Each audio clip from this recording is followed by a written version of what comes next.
அச்சி பெருநாள் வந்த நானா என்ன செய்தியா அடே நானும் இது மிச்ச நாளாக கேட்கறதுக்கு சொல்லியே தான் நின்றடா. இப்போ எங்களை யார் சரி மீட் பண்ண வரக்குள்ள என்ன செய்தி, என்ன கதை, உஜாரா சோபா நிற்கிறா, எந்த நடப்பு அப்படின்னு சொல்லி என்ன சரியோன்னு எங்கள்கிட்ட கேட்டு எங்கிட்ட வாயால் என்ன சரியோன்னு எதிர்பார்த்து கொண்டே தான் வாரேடா. இப்போ சோமா நிற்கிறா என்ன கதைன்னு கேட்டால் அவன் நல்ல கதைன்னு சொல்கிறேன், என்ன செய்தின்னு கேட்டால் நல்ல செய்தின்னு சொல்லு அப்படி இதுண்டு கேடா மனுஷத்துக்கிட்டே அப்படி தானே நீ வந்த உடனே திடீர்னு சொல்லி விஷயத்த சொல்கிறல்லே என்ன செய்தி என்ன கதை எப்படி சோமா என்ன நடப்பு அப்படின்னு சொல்லி என் சரியோன்ட்ட கேட்டுட்டு உங்கள்கிட்ட நீங்கள் நிற்க மூட கொஞ்சம் செக் பண்ணி பார்த்துட்டு தான் இந்த விஷயத்தை சொல்லு வானத்தால் விழுந்த மாதிரி ஒரு அடிக்கு விஷயத்தை சொல்கிறல்லே ஒருத்தரும். ஓ இது இப்போ பெரிய லீவோடு செட் ஆகி ட்ரிப் பண்ணுமா போகல. இப்போ ட்ரிப் எங்கேண்டா ட்ரிப் எங்கேயும் போகிற பொடிய மாறண்டாங்க நீங்களே எல்லாம் வைத்துட்டாங்க. இனி இப்போ எங்களுக்கு இனி 44 வயசாகி புள்ள குட்டி பேர்னெல்லாம் கண்டேடா. நாங்கள் போடாத கூத்து அந்த காலத்தில் ட்ரிப் போகிறதும் அதுவும் இதுவும் எத்தனை ஜாய் கூத்து போட்டிக்கு இப்போ போதும்டா.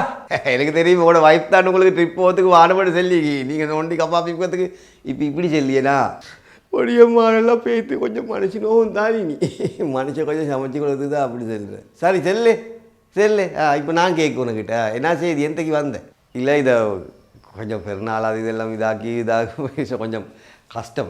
இந்த சல்லி எவ்வளோ சரி கை மாற்றி கேட்டுக்கொள்ளத்துக்கு வந்தேன் நான்.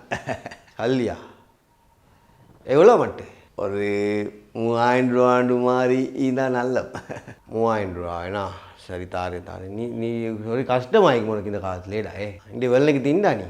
ஓ திண்ட சாப்பாடு திண்ட திண்ட வெள்ளைக்கு பிரியாணி திண்ட நான். பிரியாணியா? பால் திண்ட பாலும் பிரியாணி தான்.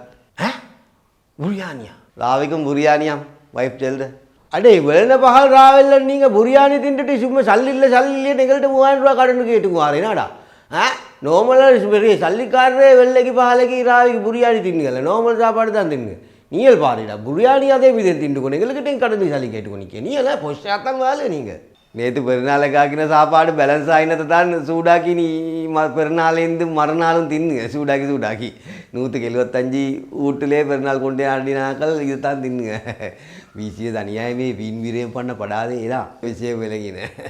அநியாயமே வீசியது மீனாடா. எங்கள் வீட்டிலே இன்றைக்கு பாலைக்கு பிரியாணி தான் வாக்கு மனம் அடிக்குது சூடாக்குறது.